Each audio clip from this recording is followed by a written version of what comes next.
There's various good studies on the pressures facing B2B marketers generically. We wanted to create something though focusing specifically on tech marketers in B2B, something to give food for thought, to create a peer-based benchmark, and to look not just at challenges but at solutions to those challenges.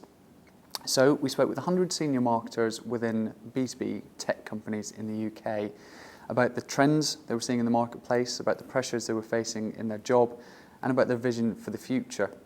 The survey showed clearly that the environment is shifting. One of the first questions we asked is what had changed in the past 18 months, and there were 4 very clear answers to that question. Number 1, there's a new economic environment and therefore a new marketing mindset. Number 2, there's been a number of technology innovations and the need has been to simplify those and market within constrained resources. Number 3, we're seeing changes in buyer behaviour. And number 4, there's much greater noise in the environment.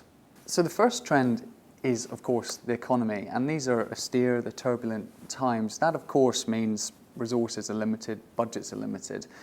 I think more interesting, though, is the change in attitude that it's created. There's pressure from the board and from marketers themselves to contribute both to the top and the bottom line. It's about profitability and revenue generation. There's a much more entrepreneurial approach. It's about flexibility, it's about agility. There's pressure to create a tangible contribution, so the focus is on growing through farming existing customer relationships, but particularly on lead generation, and the name of the game there isn't about quantity anymore, it's more about quality, and it's about nurturing those leads. Now, even though times are tight, I think a very peculiar challenge that the technology sector has is that innovation doesn't stop, it's constantly moving forward. So whilst budgets and resources are limited, there's still pressure to develop new products, and that's particularly come to light in terms of cloud computing. Over the last 18 months or so, there's been a need to adopt the cloud, to embrace it, to develop new products and services and to market those. So the challenge there is how to embrace new technology, how to keep pace with innovation and change, but at the same time do so within limited budgets and resources. It's also clear from the survey that buyer behaviour in the tech sector has changed over the last 18 months. I think firstly, we're seeing a longer sales cycle. The economy means people are nervous of new investment, particularly large-scale investment.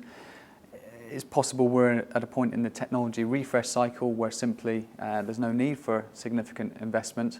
We're seeing widening decision-making units where more people are involved and therefore timescales are extended.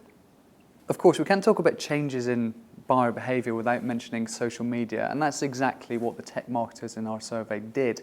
Over the last 18 months, there's been a move from social media, blogs, social networks, being quite a niche activity to becoming firmly mainstream. And that's got a number of implications for a tech marketer. The balance of power has shifted. Buyers are much more informed, they're much more able to tap into their peer network to get advice.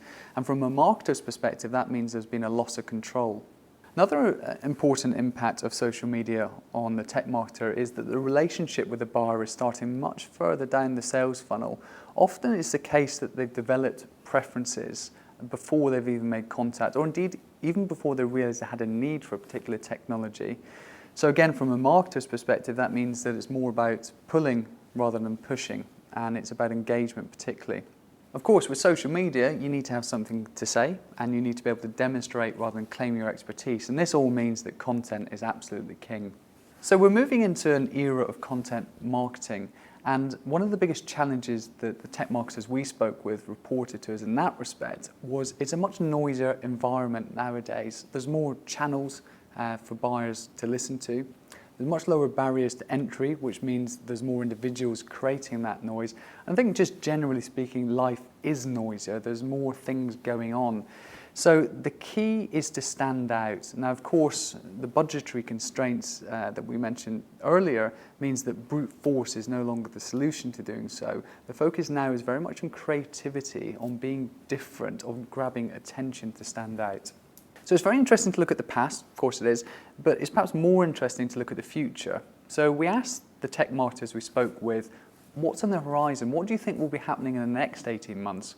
And they told us, firstly, much of the same. There's a new economic mindset. That's not going to go away. That's going to stay. There's going to be the need to make that contribution to the top and bottom line. There's going to be the need to create quality leads and nurture them, give something to the sales team, There's going to be a focus on return on investment. There's going to be the entrepreneurial approach to everything. I think there's three things, though, that are on the horizon that will become more important. The situation is that smartphones, tablets are becoming ubiquitous. It means that mobile marketing is going to become standard practice. Data quality is already emerging as quite an important issue, and that's going to become more and more important. And finally, there's going to be a return to the longer term focus, recognising that the economy one day will pick up, and the need now is to go back to the brand building activity that marketers traditionally may have been more engaged with.